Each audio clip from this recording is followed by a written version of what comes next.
इसमें सबसे बड़ा चिंता का विषय मेरे लिए यह है कि 2023 में बहुत सारे लोगों ने जो है क्रिप्टो का आईटीआर फाइल नहीं करा था, ऐसे ही हल्के में लेकर के। तो उसको लेकर के भी आरबीआई ने जो है यहाँ पर रिपोर्ट जारी किया है, जिसमें आरबीआई के पास इतना पावर है कि बैन लगा देगी। यार भाई कोई कुछ भी कर ले, क्रिप्टो इंडिया में बैन होके ही रहेगा, क्योंकि आरबीआई यहां पर क्रिप्टो बैन के पीछे हाथ धो करके पड़ चुकी है। जी हाँ गाइस, कल एक रिपोर्ट का खुलासा हुआ। गवर्नमेंट की एक सीक्रेट जो डॉक्यूमेंट रिपोर्ट है, उसको एक एजेंसी, न्यूज एजेंसी रॉयटर्स ने पकड़ लिया भाई।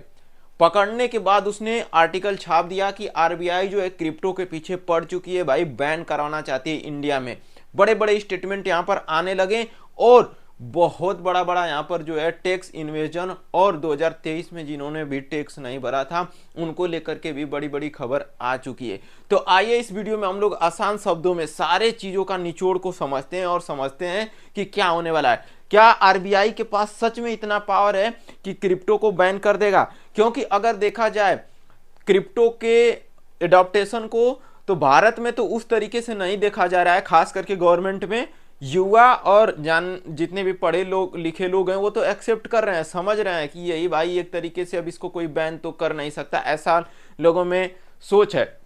और अमेरिका, साफ साफ अमेरिका के प्रेसिडेंट आकर के बोल रहा है कि मैं एक क्रिप्टो का फैन हूं, बहुत बड़ा फैन हूं, और अगर मैं इसे एक्सेप्ट नहीं करूंगा तो चाइना आगे चला जाएगा। Well, I've become a big crypto guy only for one reason.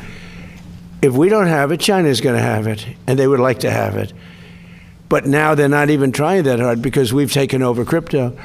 But इसलिए मैं क्रिप्टो को अपने देश में सबसे बड़ा क्रिप्टो फ्रेंडली कंट्री बनाऊंगा और सबसे बड़ा देश बना दूंगा। अगर मैं ऐसा नहीं करूंगा तो चाइना आगे हो जाएगा। और भारत क्या कर रहा है? तेल में एथेनॉल मिला रहा है और गाड़ी बंद हो जा रही है, ऐसा हमें देखने को मिल रहा है। भारत क्या कर रहा है? मंदिर में से चोरी कर रहा है। भारत के पॉलिटिशियन क्या कर रहे हैं? स्पेस टेक्नोलॉजी से गड्ढा बना रहे हैं सड़क पर। तो यही सब सारी चीजें चल रही है। इसके पीछे हम लोग भी रिस्पॉन्सिबल हैं, क्योंकि हम लोग आवाज नहीं उठाते हैं। हम लोग की आइडियोलॉजी किसी किसी पार्टी के पीछे बंध गई है भाई। अगर ऐसा रहेगा तो हम लोग कुछ नहीं कर पाएंगे। चलो हम लोग समझते हैं कि अभी क्या हो रहा है, क्योंकि क्रिप्टो का एडॉप्टेशन भारत में होना ही चाहिए। आरबीआई इतना ज्यादा जो है सख्त हो चुकी है कि क्रिप्टो को बैन करने पर आतुली है। देखिए मेन हेडलाइन रॉयटर्स एजेंसी ने क्या लिखा है कि लीनिंग टुवर्ड्स प्रोहिबिशन, और यहां पर देखिए लिखा है India central bank back crypto ban, tax department warns of invasion risk document show. अब यहां पर एक रॉयटर्स एजेंसी को मई जून का जो आरबीआई का क्रिप्टो को लेकर के डॉक्यूमेंट था उसको इसने प्राप्त कर लिया। किस तरीके से किया, क्या इसके हाथ लग गया पता नहीं, लेकिन उसी के ब्याह पर इसने एक लंबा चौड़ा रिपोर्ट छाप दिया, उसको भी मैं कोट करूंगा। और इसने मेन हेडलाइन में लिखा है कि इंडिया के जो सेंट्रल बैंक है आरबीआई, वह कह रही है कि भाई जितने भी बैंक हैं वो क्रिप्टो को अडॉप्ट ना करें, उनको एक्सपोजर ना दें, और स्टेबल कॉइन, प्राइवेट कॉइन जितने भी हैं इनसे दूर रहें। मतलब कि आरबीआई इतना तो उसके पास पावर है कि सारी बैंकों को मना कर सकती है कि भाई तुम क्रिप्टो का एक्सेप्टेंस मत करो, ठीक है। तो इसमें यह दिक्कत हो जाएगी कि आने वाले भविष्य में क्रिप्टो को लीगल टेंडर होने में दिक्कत हो जाएगी, क्योंकि सारा रास्ता जो है बैंक की तरफ से ही जाएगा, ठीक है। लेकिन क्या आरबीआई के पास इतना पावर है कि बैन लगा देगी? उसको तो हम लोग आगे समझेंगे। पहले समझते हैं कि अभी सोशल मीडिया पर चल क्या रहा है। India central bank RBI wants to ban crypto, ये सही न्यूज निकल के आ रही है। अब एक चीज सबसे पहले हम लोग समझते हैं कि क्या यह अब हो रहा है या इससे पहले भी हमने यह चीज देखा हुआ है। अब दोस्तों ये देखिए पहली बार नहीं है। 24 दिसंबर 2013 को भी आरबीआई ने डिजिटल करेंसी बिटकॉइन को लेकर के भी इसने कंसर्न जताया हुआ था, और 2017 में बोला था कि भाई इसको थोड़ा सा सही तरीके से वर्चुअल डिजिटल एसेट वगैरह को देखो, मतलब वो चिंता का उसको विषय बना हुआ था। और यहाँ पर फिर से यही वाली वार्निंग को दोहराया कि बिटकॉइन की जो प्राइस है ग्लोबली सर्ज की जा रही है। 2018 में इसने जो है पेमेंट वगैरह पर रोक लगाया, और यहाँ पर जो था ये किधर गया, 2017 में इसने क्या बोला था कि यह कोई ग्लोबल एंटिटी नहीं है, इसमें हम लोग डील वगैरह नहीं कर सकते हैं क्रिप्टो को लेकर के। 2020 में क्या हुआ कि 2018 में इसने सुप्रीम कोर्ट में केस लड़ा हुआ था, तो उस केस पर सुनवाई हुई और यहाँ पर एक तरीके से सुप्रीम कोर्ट ने बोला कि भाई तुम इसको बैन नहीं कर सकते, कोई मेन सॉलिड रीजन लाओ। तो वहां से इसको वार्निंग भी मिला था कि ऐसा तुम नहीं करोगे। 2021 में आप सबको पता ही है कि क्रिप्टो पर टैक्स वगैरह का इन्वेजन हमें देखने को मिला। फिर 2026 में फिर इसने यही चीज बोला हुआ है लीनिंग का। तो ये इतना सारा मल्टीपल टाइम ये जो है गवर्नमेंट आरबीआई जो है क्रिप्टो को लेकर के टेंशन जताई हुई है। ठीक है, जो रिपोर्ट निकल के आई है इसमें सबसे बड़ा चिंता का विषय मेरे लिए यह है कि 2023 में बहुत सारे लोगों ने जो है क्रिप्टो का आईटीआर फाइल नहीं करा था, ऐसे ही हल्के में लेकर के। तो उसको लेकर के भी आरबीआई ने जो है यहाँ पर रिपोर्ट जारी किया है, जिसमें बताया है कि केवल 25% या उससे कम लोगों ने ही 2023 में अपना आईटीआर फाइल करा हुआ था। बताया जा रहा है कि 6,45,000 से भी ज्यादा यूजर थे, जिसमें से केवल 25% लोगों ने या उससे कम मतलब 75% लोगों ने जो आईटीआर फाइल नहीं किया था। और बता रहा है कि इस समय 39 मिलियन, यहाँ पर देखिए 39 मिलियन यूजर हैं, जो कि पूरी डिजिटल एसेट वैल्यूएशन होती है $2.2 बिलियन। $2.2 बिलियन की इस समय कैलकुलेटेड एसेट वैल्यू है। अब देखिए ये लोग किस तरीके से कैलकुलेट कर पाएंगे।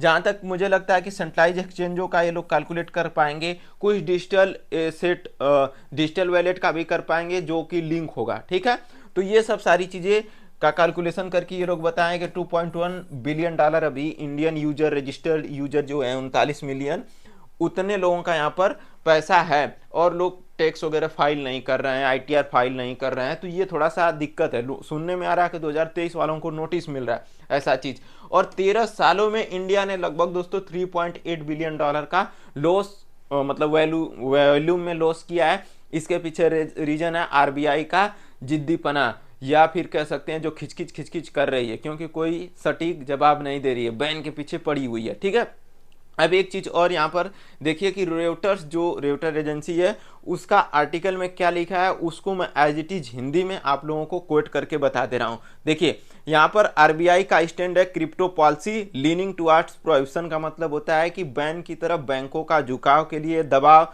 बना रही है। बैंक और फाइनेंशियल इंस्टीट्यूशन को क्रिप्टो या स्टेबल कॉइन से कोई एक्सपोजर नहीं लेना चाहिए ताकि सिंथेटिक रिस्क ना हो। ठीक है, मतलब कि एक्सपोजर मतलब उससे कोई लाभ या यूजर का लेन देन। ठीक, टैक्स डिपार्टमेंट ऑफशोर एक्सचेंज और प्राइवेट वॉलेट से टैक्स ट्रैक करना मुश्किल है। बहुत लोग गेन रिपोर्ट नहीं कर रहे हैं, सिर्फ 25% ने डिक्लेयर किया है। P2P और रूपी ट्रेडर्स भी हार्ड टू ट्रैक है, ऐसा आरबीआई बोल रही है। ठीक है, इंडिया में क्रिप्टो अभी ग्रे जोन में है। 2018 में सुप्रीम कोर्ट के बाद कोई फुल बैन लॉ नहीं बना, जो मैंने बताया कि आरबीआई ने लगाया हुआ था, मतलब कि एक तरीके से केस लड़ रही थी। गवर्नमेंट अभी भी सोच रही है innovation versus risk, financial stability, money laundering, tax invasion का। ठीक है, यह डॉक्यूमेंट इंटरनल डिस्कशन के हैं, फाइनली पॉलिसी नहीं है। ठीक, मतलब कि ये रॉयटर्स एजेंसी बता रही है कि भाई ये थोड़ा सा मुझे मिल गया है, अभी इस पे कोई फाइनल रिपोर्ट नहीं मिला है। अब बात करते हैं कि क्या सच में आरबीआई के पास इतना पावर है,